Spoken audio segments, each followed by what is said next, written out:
केंद्रीय राज्य मंत्री अजय टम्टा रविवार को जबलपुर पहुंचे, जहां पर उन्होंने केंद्रीय बजट को लेकर पत्रकारों से चर्चा की। इस दौरान उन्होंने कहा कि यह बजट 2026-27 इतिहास में उस बजट के रूप में याद किया जाएगा जिसने विकसित भारत के संकल्प को ठोस आधार दिया। यह इस शताब्दी के दूसरे क्वार्टर का पहला बजट है और वित्त मंत्री निर्मला सीतारमण लगातार 9वीं बार संसद में बजट प्रस्तुत कर रही हैं। ये अपने आप में एक गौरव पल के रूप में भारत के संसदीय इतिहास में दर्ज हुआ है।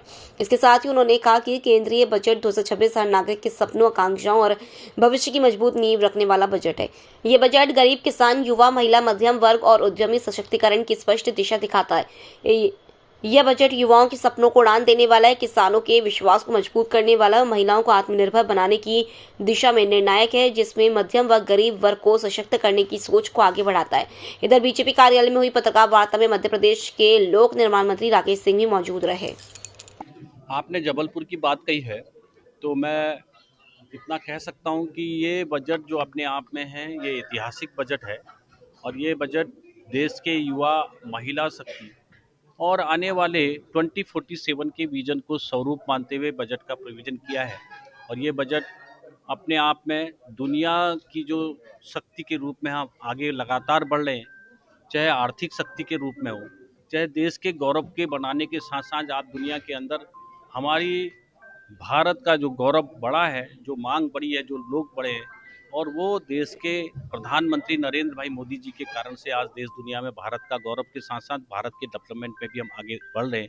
इसलिए मैं कह सकता हूँ कि आने वाले 2047 के विकसित भारत की संकल्पना को पूरे करने वाला बजट है। यहाँ के युवाओं की जो हमारी युवा शक्ति है वो दुनिया के अंदर सर्वोच्च शक्ति के रूप में है। हमारे जो इंफ्रास्ट्रक्चर है, जो हमारे स्टार्टअप हैं, जो हमारे सामर्थ्यवान युवा हैं, जो आत्मनिर्भर भारत की तरफ को हमको ले जा रहे हैं, उस पर केंद्रित ये बजट है। आपके मंत्रालय को कितना हिस्सा मिला है? देखिए, मेरा जो मंत्रालय है लगभग 10 लाख करोड़ से ज़्यादा के काम हमारे देश के अंदर पूरे रोड नेटवर्क को कर रहे हैं। हमने जब 2014 में हमारे पास तब NH 94,000 था। आज पूरे देश भर के अंदर 1.5 लाख किलोमीटर का हमारा नेशनल हाईवे रोड नेटवर्क है। और जो आगे आने वाली जो DPR है, चूँकि वर्तमान में भी हमारा जो बजट इंक्रीज किया है वो 10% इंक्रीज किया है। बाकी के हमारे काम लगातार चलते हैं, क्योंकि रोड का काम जब चलता है तो वो 3 साल 4 साल के लिए चलता ही चलता है।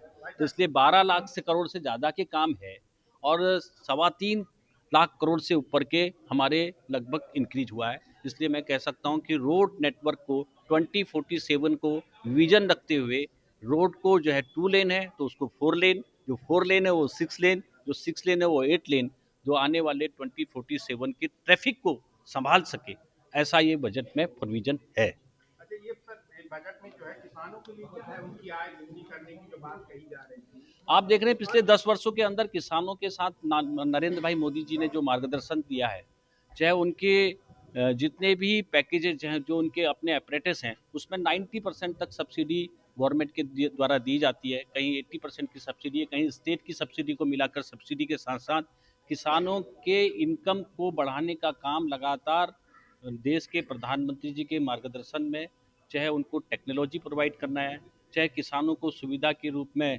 6,000 रुपये का वार्षिक सहयोग राशि है जिससे कि वो अपना सहयोग कर सके, उसको एक अच्छा मूल्यवर्धन बाजार मिल सके। आज हम जो है टेक्नोलॉजी का भी इस्तेमाल करके, अभी हमने कहा भी है कि इस बार जो AI के माध्यम से उसको उसकी क्षेत्रीय भाषाओं के माध्यम से किसानों को गुणकारी फसल कैसे करें और इनकम को कैसे डबल करें, ये वाले एडवांस सिस्टम को भी लिंक किया है जिससे वो अपनी स्थानीय भाषाओं के माध्यम से अपने किसान की उपज को बढ़ा सके। बाकी सारी सब्सिडियों के माध्यम से भी उसको हर तरह से किसान को प्रमोशन करने का काम केंद्र सरकार के द्वारा किया जा रहा है।